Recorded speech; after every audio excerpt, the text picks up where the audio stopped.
Aegeus was the king of the city of Athens. The monarch had several wives, but none gave him a male child as an heir. This made him feel sad and worried.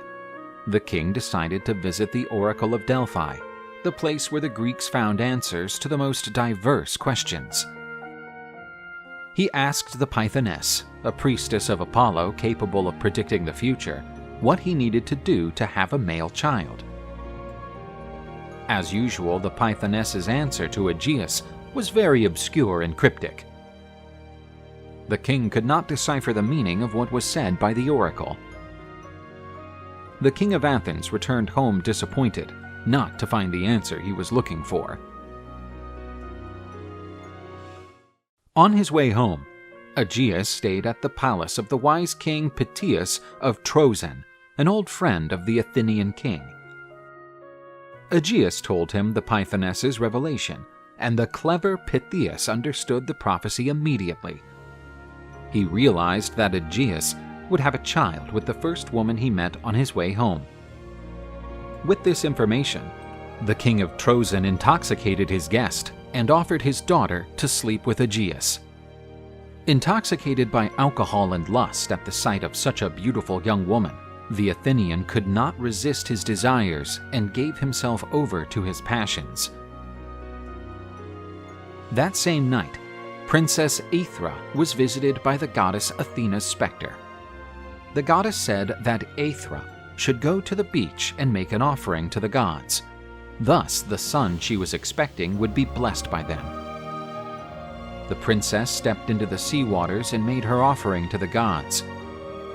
Poseidon, the god of the seas, emerged. This surprised the princess, who was amazed by the magnificent deity. Poseidon placed his hand on her belly and said that her child would achieve glories as great as those of Zeus's offspring. The god joined himself to the princess. The child born from Aethra's womb would be the son of Aegeus and Poseidon. The next day, Aethra told Aegeus about her meeting with the gods and that they had blessed the child that would be born from the union. Obviously, she preferred not to reveal all the details. Aegeus was very pleased with the news, but he feared for the child's safety. The king had many enemies. If the child was a boy, she should not tell anyone who the father was. Aegeus lifted a large stone and placed his sandals and sword under it. When his son had the strength to lift the stone, the queen was to send him to Athens to be the prince of Attica. A beautiful, strong boy named Theseus was born. He was raised by his wise grandfather, who prepared him to be a hero. When Theseus was still a child, Hercules visited his grandfather's palace. When they heard that Hercules had arrived, little Theseus and his friends ran to meet him. Hercules had left his lion-skin cloak on an armchair. When they ran into the hall, the children were terrified because they thought it was a real lion. But young Theseus seemed to have no fear. He took the dagger from the palace guard and attacked the lion. Hercules had a great laugh as he watched the boy stab the lion's hide. He stated that, with such a heart, Theseus's grandson would be destined to have his name written in the stars. Hercules and Theseus would be great friends in the future, and together they would face many challenges. When he was 16 years old, Theseus decided to try to lift the stone where Aegeus had hidden his sandals and sword. With his immense strength, he lifted the stone with ease, finding his father's belongings. He put on the king's sandals and told his mother that he would leave for Athens. His grandfather gave him a ship to head for the port of Piraeus. But Theseus refused, saying that there would be no honor in arriving at his father's house without dust on his sandals and blood on the blade of his sword. He dismissed his grandfather's courtesy and hit the road toward his destination. After picking up his father's sandals and sword, Theseus headed on foot to Athens. The road was long and fraught with danger.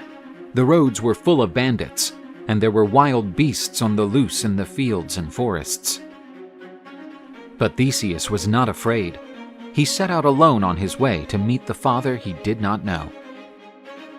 On the way, the young man met several bandits. Among them was Periphetes, famous for his iron club. Theseus was attacked by the villain, but managed to dodge the strikes. After a powerful counterattack punch, Theseus disarmed and killed Periphetes with his own club.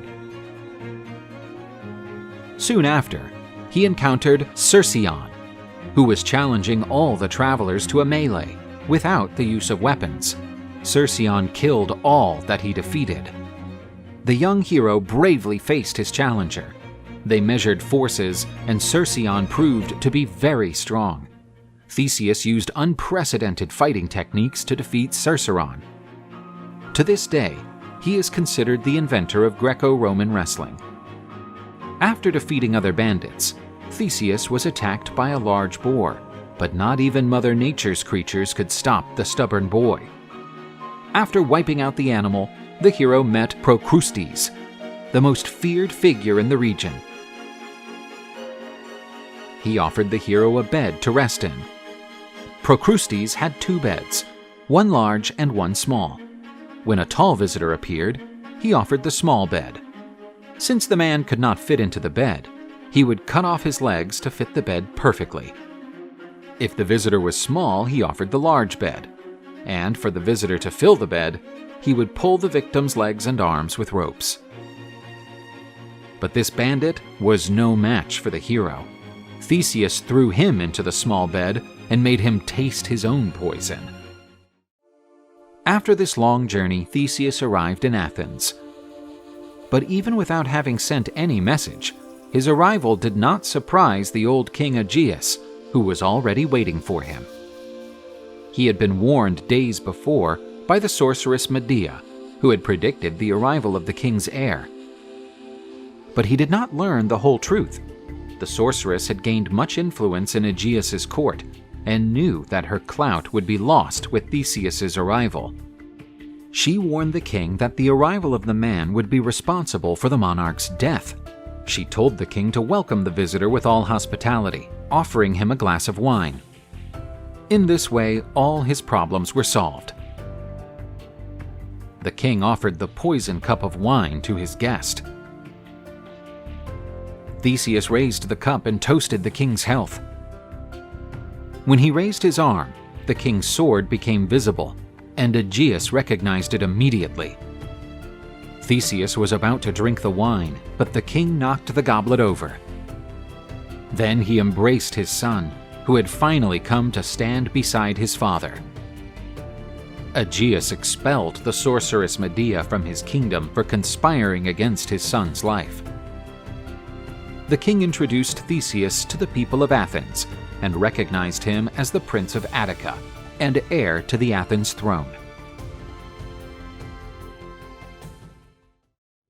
After returning to Athens and becoming heir to the Attica kingdom, Theseus encountered a revolting situation. Emissaries from King Minos of Crete had arrived in Athens for tributes owed to the monarch. Athens had been subdued by Crete after the war between the cities, prompted by the murder of Minos' son while he was visiting the kingdom of Aegeus. As a clause of the peace treaty, Athens was to send 14 youths to Crete annually to serve as tribute, 7 men and 7 women. Upon arrival in Crete, these young men and women were taken to the infamous Labyrinth of Minos, where they were used as a sacrifice to the dreadful Minotaur, a creature half man, half bull. The Athenians could no longer bear to see their sons delivered as sacrificial lambs, but there was nothing they could do about it. However, on learning of the situation, Theseus decided to put a stop to it. He volunteered to be one of the young men delivered to Crete, saying that the time for humiliation had come to an end. He would leave with the other young men, and they would all return alive after exterminating the beast that fed on the blood of the Athenian children. King Aegeus tried to convince him to abandon this idea, but to no avail. Theseus, seeing his son leave, blessed him and told him that the ship that would take him to Crete would, by tradition, leave with black sails as a sign of mourning for the lives sacrificed. But if Theseus returned safely, he was to set white sails. That way, on seeing the boat on the horizon, the king's heart would immediately be put at ease. Distressed, Aegeus watched the ship carrying his son disappear over the horizon, not knowing if he would return. Upon reaching the island of Crete, the 14 young children were taken to the place of Minos to be presented to the king. While King Minos was examining the young men and women delivered as tribute, the beautiful princess Ariadne was also in the throne room. She, on seeing the handsome young man Theseus, fell in love immediately. During the night, Ariadne secretly visited the cell where the object of her passion was. Theseus was waiting for the moment when he would be taken to the labyrinth. She told him that Eros had struck her heart as soon as she saw Theseus, and she would not allow him to be killed by the infamous creature. She gave Theseus a sword and a ball of yarn. He thought the sword would allow him to put an end to the sinister creature that was taking the lives of his countrymen. But he did not understand the yarn ball's purpose. Ariadne told him that the sword would allow him to exterminate the monster, and the ball of yarn would show him the way out of the labyrinth. The next day, Ariadne and Theseus parted. As the hero set off in search of his destiny, she held the end of the yarn ball. Theseus entered the labyrinth with the other youngsters. As he walked, a yarn trail formed behind him. The labyrinth was dark and scary. The tension was high. Sometimes they could hear the snorts of the lurking creature. Blood stains stained the labyrinth's ground and walls, but the reckless Theseus believed his blood would not paint the soil red. The Minotaur emerged, and, with a surprise attack, tried to kill the hero. However, the agile Theseus dodged the beast's several blows. But the hero's counterattack was devastating. With just one sharp blow, Theseus rid the world of the nefarious creature. The young hero saved the lives of most of his fellow travelers. And following the trail of the thread, they left the labyrinth. Ariadne greeted Theseus with eyes full of tears. Theseus and Ariadne kissed each other passionately, and they left together for the port, where the ship to escape from Crete awaited them. During the journey, the couple's love increased. During the night, Theseus received a visit from the god Dionysus, who demanded an end to the romance between the couple. Ariadne was destined to the god of wine. Out of respect for the gods, Theseus landed with Ariadne on the island of Naxos, and he abandoned her there.